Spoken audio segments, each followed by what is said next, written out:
Godmama used to say, all the glitters ain't gold. I'd rather be blessed. I'm so thankful for everything God's done for me. He already gave his son so I could claim eternity. To top it off, I get love from my friends and family, but the devil still try to sell me dreams about a bigger life with some better things, like all the limelight, living a good life, sold out shows, performing in spotlight. Can't walk without getting harassed by a fan asking you for an autograph. On a tour, traveling from place to place. You can eat your meals off a bigger place. You can live your life up a grand estate. Hello, I am Wesley T. Leonard, Senior Minister of the Southside Church of Christ in the city beautiful of Orlando, Florida. And welcome to the inaugural broadcast of The Law According to Leonard. We're glad you're here.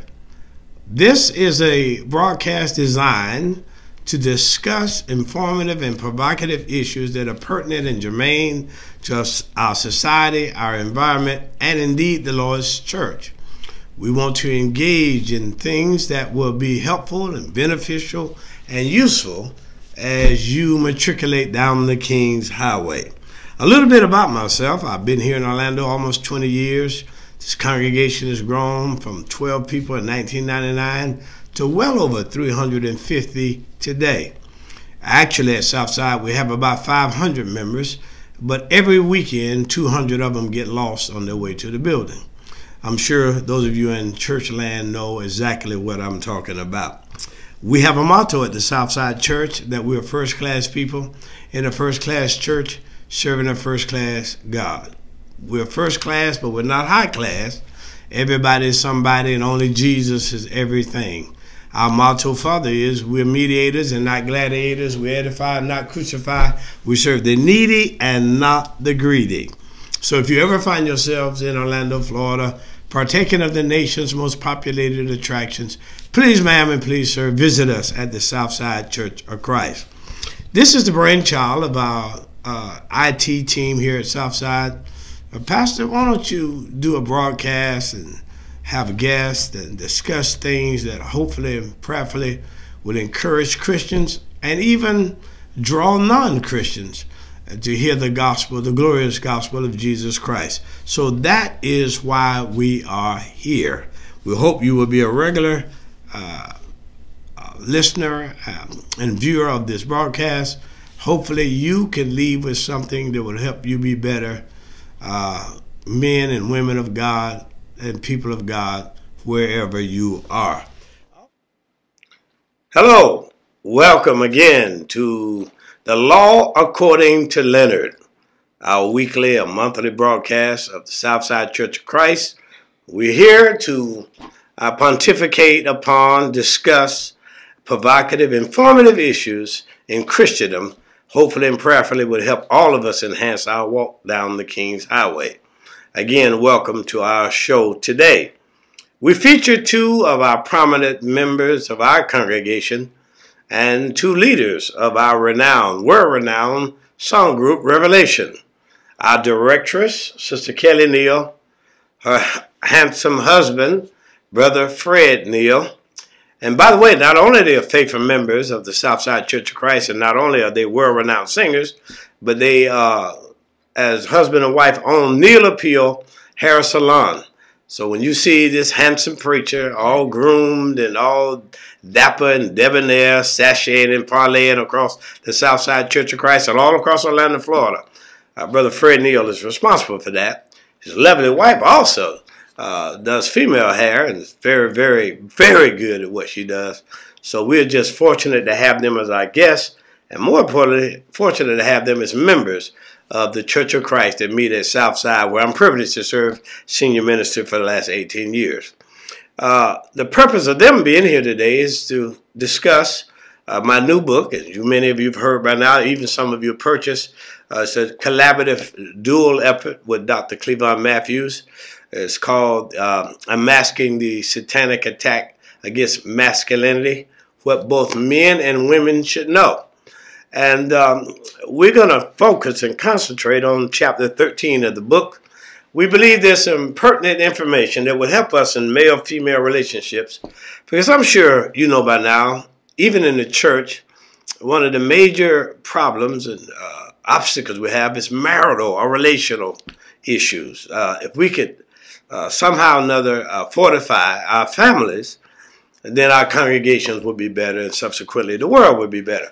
And so we've solicited the help of two of my dear members, dare I say even my favorite members, Fred and Kelly Neal. Tell us a little bit about yourselves before we launch into this discussion today. Fred, where are you from and how long have you been at Southside, etc.? I'm originally from Barnwell, South Carolina, born and raised. Been in Orlando, moved to Orlando by way of school, Bethune-Cookman College or University. Everybody has a sin, church. But we've been at Southside now for since 2006, I believe. Of course, as the pastor put out there, we do own a salon or what have you. Of course, that's my supplement income, but I do have a daytime job as well. We have a lot of responsibility as far as driving and things of that nature when it comes to travels as far as the group is concerned. So, but yeah, we've been here since 2006 and we've enjoyed it. It's a family-oriented atmosphere, and it's just been a blessing to us as our pastor's been a blessing in our lives, both professionally and personally. So, thank you, Brother Fred. Sister Kelly, give us a brief synopsis of your history. I'm from Baltimore, Maryland.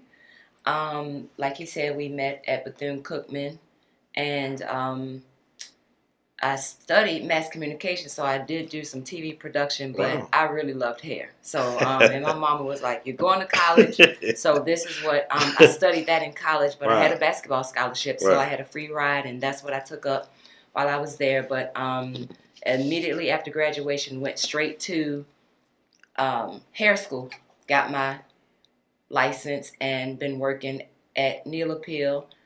We love it, like I say, family owned and operated. And come see us, 6316 West Colonial Drive. Excellent.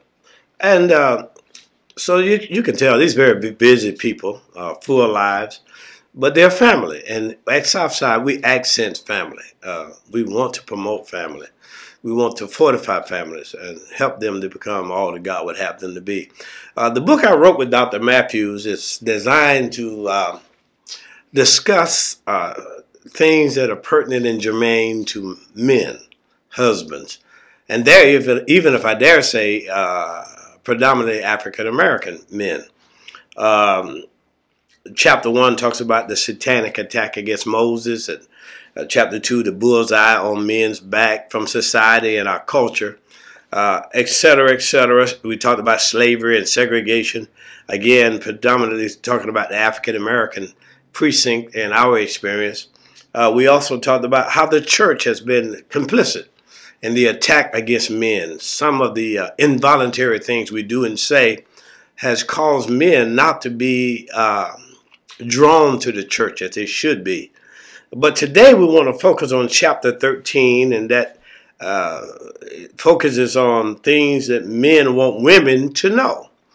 And for those who don't have the book, and again, it's designed for both men and women, you can go to Amazon.com and you can order your personal copy even on today. Or you can go to our website, southsidesscoc.org. We have a Southside app, a free app you ought to download on your phone. And, of course, you can watch this show periodically on the Southside YouTube app on your phone or your social media device. What was your take, Sister Neal, about chapter 13? What men want women to know? I know what women think they know, but what was your take on the data and the surveys that Dr. Matthews and I did? What was your fundamental takeaway from that? I saw a lot of vulnerability, okay, basically. Mm-hmm. And the fact that it's really going to be hard for a man to admit some of this stuff because they always want to be strong. Absolutely. They always want to be the head and not seem to want to be in control. They want to be in control. We're designed to be in control. Right. We're biologically constituted to be in control. When we're in control, we're fulfilling our destiny. And so that's hard sometimes for people to grasp. Right. And so I specifically liked, there were some key points that I liked, and it made me step back and say, oh, wow, I need to. You know, it wasn't so much about what it was saying about them, but it was saying what I need to do and what I can do to help. Excellent, excellent. I want you to know, for those who have not read the book, again, I challenge you and encourage you to get a copy of this book as expeditious as you can. We believe it's helpful to men and women. It fortifies what men believe, and then it exposes and elucidates to women what they should know. We are vulnerable, as you said, and it's hard for men to admit our vulnerability. And if a man ever does admit to his wife or his significant other his vulnerabilities, and if she ever takes that information and in a moment of anger regurgitates it to destroy him, then he'll never become what he should be. Men are like rubber bands. Once you break the elasticity of a rubber band, it never goes back to its original form. And so this survey was done of this information incognito, stealth. Men were able to tell us, Dr. Matthews and I, both in our travels, we just talked to men. So what do you want women to know? Right. So they knew it was anonymity, so they didn't have to face scrutiny. Right. So they were able to talk freely. Right. But in a public setting, much of what you read, men won't admit, because we never want people to know, particularly our women. Absolutely. To know how vulnerable we are. Brother Fred, what's your take on that? Well, I mean, it exposes a lot of things that, you know, men, like you said, keep within themselves. Because she and I, in a relationship that we've been in, growing up in two households, totally different households. Right. Hers being more loving, family-oriented, kissing, hugging, affectionate.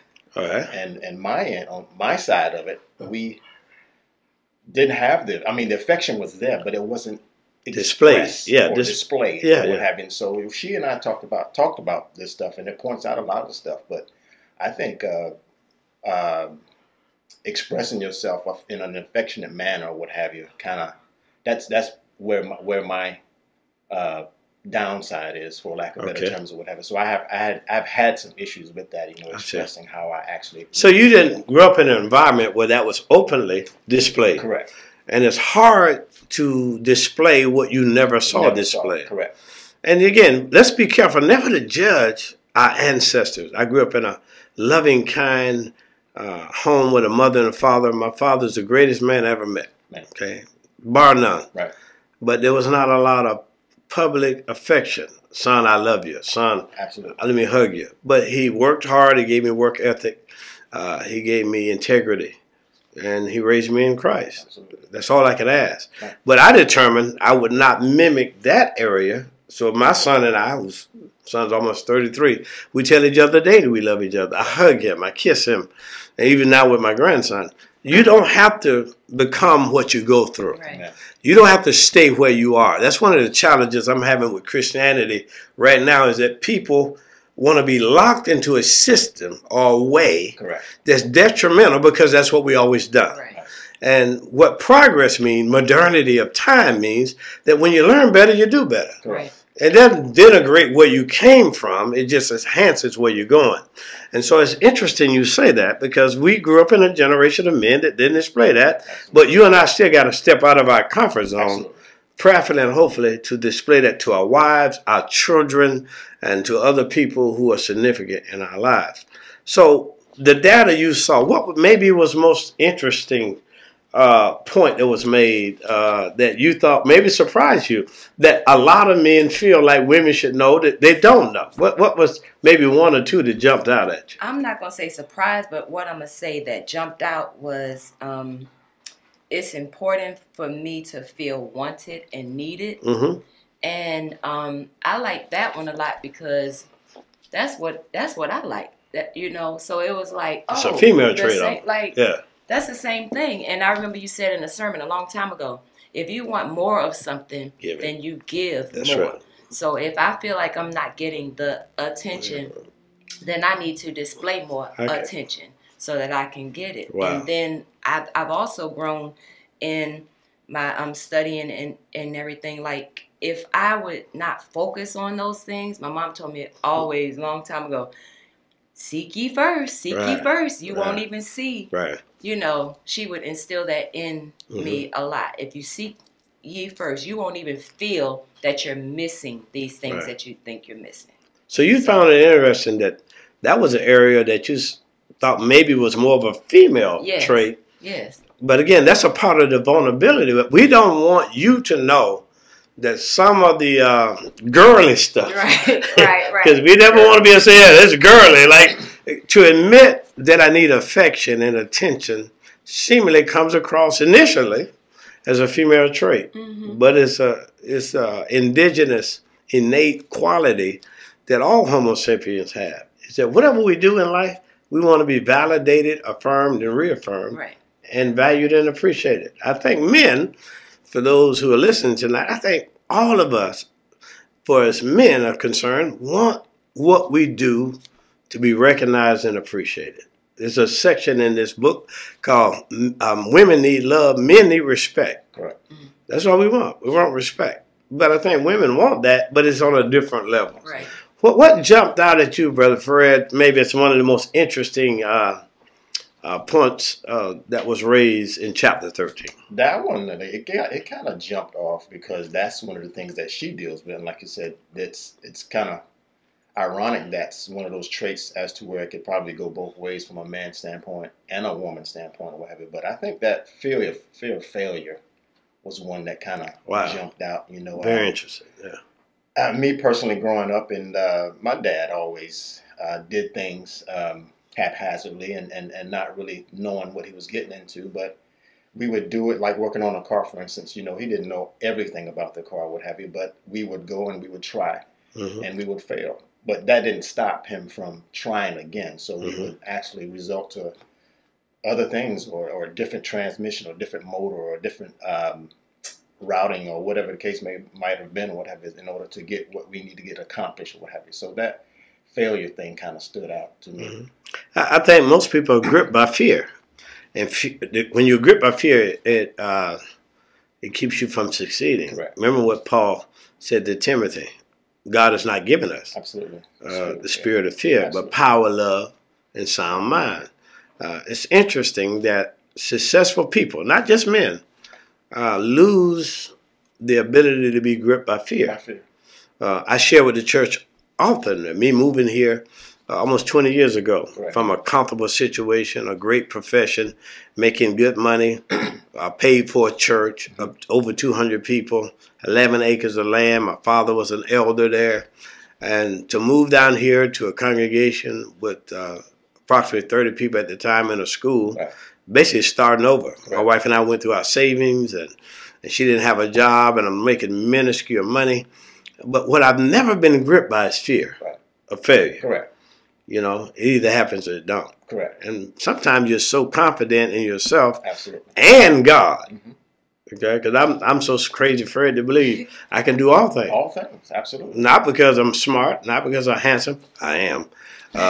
But because he gives me strength. Absolutely. We should believe that. If we operate in it. You know, I have people tell me all the time, I believe this, but they don't operate in what they say they believe. Correct. So they're still hindered, right? Right. So it's interesting you say that, because if you ever lose the fear, that, you know, there's a difference between fear and foolish. Correct. You know, faith and foolish. Correct.